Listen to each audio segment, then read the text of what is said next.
చేసామా 3 సంవత్సరాలు పనిచేసామా అని కాదు.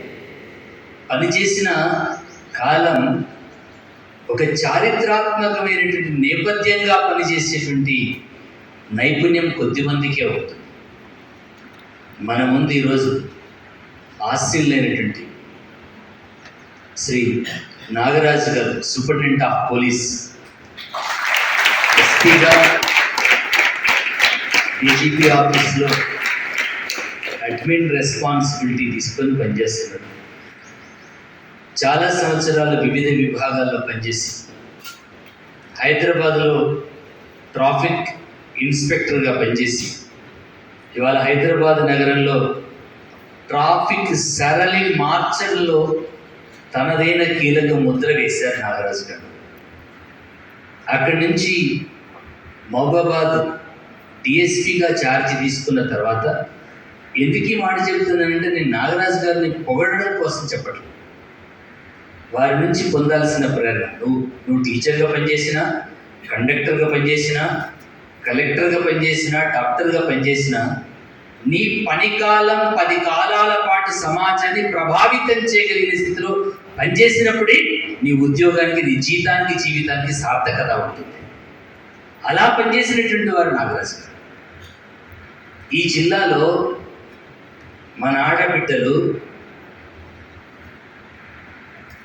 30 సంవత్సరాల లోపు ఉన్న ఆడబిడ్డలు 32,000 మంది విధవలయ్యారు గుడంబా కారణంగా. మొత్తం రాష్ట్రంలో 1000 వీడియో అప్లికేషన్స్ పెట్టుకుంటున్నారు.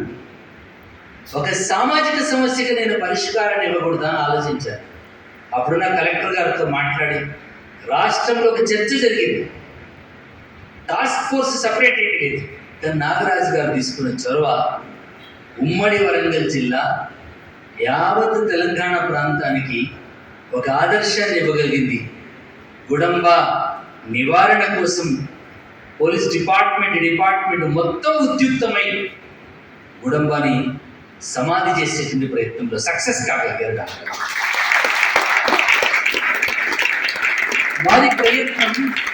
వారి ప్రయత్నం వెనకాల కొన్ని 1000 మంది తల్లుల్లో మాంగళ్యం మిగలగలిగింది మెడలో. ఈరోజు కొన్ని 1000 మంది తల్లుల్లో పసుపు కుంకుమాలు మిగలగలిగాయి. కొన్ని 1000 మంది యువకుల్లో మళ్ళీ జీవితాన్ని ఇవ్వగలిగారు. జీవించడం అంటే అది. ఈరోజు అక్కడి నుంచి వారు మెదక్ అడిషనల్ ఎస్పీగా వెళ్ళారు. ఎక్కడ పనిచేసినా సమాజం యొక్క సంస్కరణ కోసం పనిచేస్తున్నారు. వారు ఇక్కడ డిఎస్పీగా పనిచేసినప్పుడు 2015-14 సమయంలో అనేక పర్యాయాలు వందే మాతరం శిబిరంలో కలిసి పనిచేశారు. మీకు ఒక విషయం చెప్పాలి, సందర్భోచనంలో చెప్తున్నాను. అన్నం పెట్టిన చెయ్యి, నీడనిచ్చిన చెట్టు, నీళ్ళిచ్చిన మనిషిని, అక్షరం నేర్పిన మనిషిని మరిచిపోతే పుట్టగతులు ఉండవాట. ఓ పిల్లవాడు ఇక్కడికి వచ్చాడు. భరతగిరి పక్కన సిత్యా కండాల నుంచి పిల్లవాడు అనిల్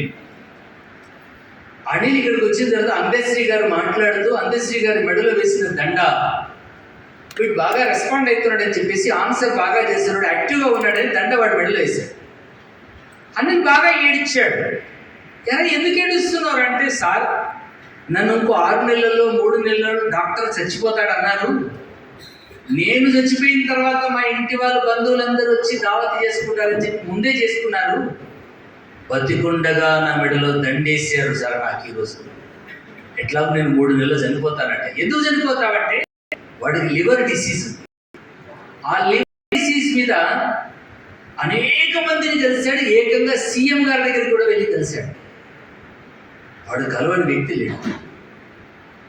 సార్ అనిల్ గారి పరిస్థితి ఇలా ఉంది. 10th క్లాస్ ఎగ్జామ్స్ పక్కగా పీరగా పిసరంటాడు అనిల్. వాడి సర్జరీ చేయించాలంటే 5-6 లక్షలు అవుతుందట. వాడి పరిస్థితి ఇలా ఉంది అని అంటే వాడు మొత్తం కేషీట్ తీసుకొని వారికి సంబంధించినటువంటి గాంధీ హాస్పిటల్లో ఉన్నటువంటి ప్రొఫెసర్తో మాట్లాడి ఇమీడియట్గా పంపించి ఒక ఇన్స్పెక్టర్ రెస్పాన్సిబిలిటీ ఇచ్చి ఒక హోమ్ గార్డును వాడికి అటెండెంట్ పెట్టి వాడికి సర్జరీ చేసి చచ్చిపోతాడనుకున్నటువంటి జీవితాన్ని ఇవ్వగలిగారు. ఉద్యోగం అంటే ఇది. లెక్క పెట్టడం అంటే కాపీ డ్రెస్ కాదు, అంటే కరుణ, ప్రేమ ఉండాలి. సమాజం పట్ల అవసరం, ఆప్తుల పట్ల ఒక ఆత్మీయ హస్తాన్ని అందించాలి. అందులో గ్రేట్ ఒక మానవీయ దృక్పథం, ఒక సామాజిక సంవేదన, ఈ సమాజంలో ఉన్నటువంటి బాధ. ఈవెన్ మనకి ఫుడ్ క్రైసిస్ విషయంలో ఏది వీలైతే ఎలా వీలైతే నేను ప్లీజ్ అని అంటే అనుకోవట్లేదు. ఇది బాధ్యత, సమాజం యొక్క బాధ్యత. అంత గొప్ప మానవ హృదయం కలిగిన మహోన్నతమైనటువంటి వ్యక్తిత్వం నాగరాజు పని కట్టుకొని హైదరాబాద్ నుంచి మనల్ని ఆశీర్వదించడానికి వచ్చారు. తరఫున ఎస్పీకి మీకు హృదయపూర్వక ధన్యవాదాలు. మాట చెబుతున్నా, గుర్తుపెట్టుకోండి, మీరు కూడా చాలా గుర్తుపెట్టుకోవాలి. ఎదిగిన వాడు ఎదిగినట్టు ఈ సమాజం ఎదుగుబడతానికి, ఈ సమాజంలో అసమానతకి, సమాజంలో ఆకలి, నిరక్షరాస్యతకి ప్రధానమైన కారణం అధికారాలు, పార్లమెంటులు, చట్టాలు, నాయకులు కారణం కాదు కాదు. ఎదిగిన వాడి ఎవడికి దూరానికి తన ఎదుగుదలకు కారణమైన మూలాన్ని మరిచిపోయిన పాపమే పేదరికానికి కారణం. తన మూలం, తన సమాజం, తన జాతి, తన గ్రామం, తన నాటి నేపథ్యం ఉన్నటువంటి పేద బిడ్డలకి తన వంతుగా చేయి, తనలాగా ఎదగాలన్నటువంటి అత్యున్నతమైనటువంటి కలిగినటువంటి వారు నాగరాజు ఒక సామాజిక బాధ్యతతో ఆలోచించి ఈ శిబిరాన్ని సందర్శించడం సౌభాగ్యంగా భావిస్తూ అందరినీ ఆశీర్వదించగా ఆహ్వానిస్తున్నారు.